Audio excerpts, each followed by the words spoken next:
ओम नमः शिवाय दोस्तों, स्वागत है आपका सनातन फैक्ट्स में।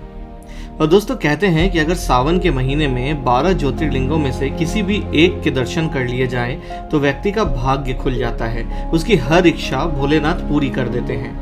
और जैसा कि हमारा जो ये सीरीज़ चल रहा है, ये 12 ज्योतिर्लिंगों का सीरीज़ चल रहा है, जिसमें से हम आपको 10 ज्योतिर्लिंग के कथा व इतिहास के बारे में बता चुके हैं। तो आज हम बात करेंगे 11वें ज्योतिर्लिंग, जिसे रामेश्वरम ज्योतिर्लिंग के नाम से जाना जाता है। दोस्तों ये ज्योतिर्लिंग तमिलनाडु राज्य के रामनाथपुरम नामक स्थान में स्थित है। और इस ज्योतिर्लिंग के विषय में यह मान्यता है कि इसकी स्थापना स्वयं भगवान श्री राम ने की थी। भगवान राम के द्वारा स्थापित होने के कारण ही इस ज्योतिर्लिंग को भगवान राम का नाम रामेश्वरम दिया गया। और स्कंद पुराण में इसकी महिमा विस्तार से वर्णित है। तो आइए जानते हैं पुराणों में वर्णित इसकी कथा के बारे में डिटेल्स में। तो दोस्तों पौराणिक मान्यता के अनुसार जब भगवान श्री रामचंद्र जी लंका पर चढ़ाई करने के लिए जा रहे थे, तब इसी स्थान पर उन्होंने समुद्र की बालू से शिवलिंग बनाकर उसका पूजन किया था। और ऐसा भी कहा जाता है कि इस स्थान पर ठहर कर भगवान राम जी जल पी रहे थे कि आकाशवाणी हुई कि मेरी पूजा किए बिना ही जल पीते हो।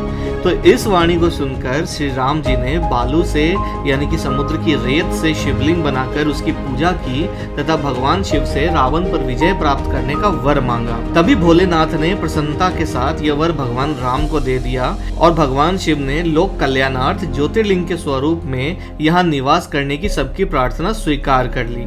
तभी से यह ज्योतिर्लिंग यहाँ विराजमान है।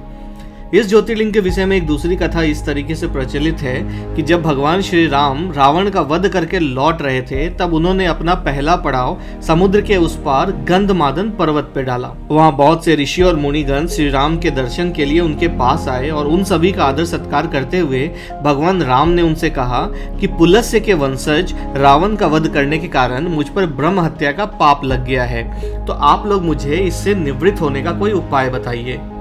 यह बात सुनकर वहां उपस्थित सारे ऋषि मुनियों ने एक स्वर से कहा कि आप यहाँ शिवलिंग की स्थापना कीजिए और उसकी पूजा कीजिए, तो इससे आपका ब्रह्म हत्या का जो पाप है वो मिट जाएगा और आपको छुटकारा मिल जाएगा।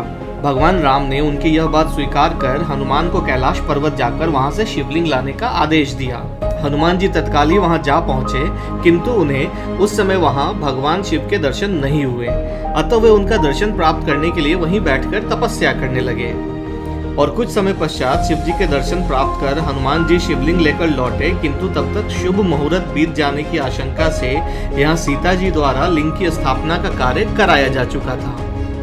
हनुमान जी को यह सब देखकर बहुत दुख हुआ।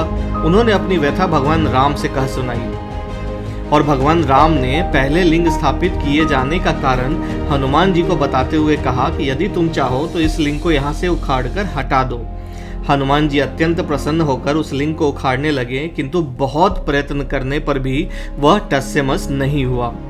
अंत में उन्होंने उस शिवलिंग को अपनी पूंछ में लपेटकर उखाड़ने का प्रयत्न किया, फिर भी वह ज्यों का त्यों अडिग बना रहा।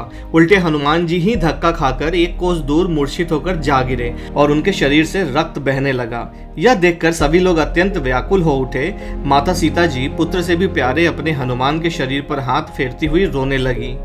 तो होश में आने पर हनुमान जी ने भगवान श्री राम को परम ब्रह्म के रूप में अपने सामने देखा और भगवान ने उन्हें शंकर जी की महिमा बताकर उनका प्रबोध किया और हनुमान जी द्वारा लाए गए शिवलिंग की स्थापना भी वहीं पास में करा दी।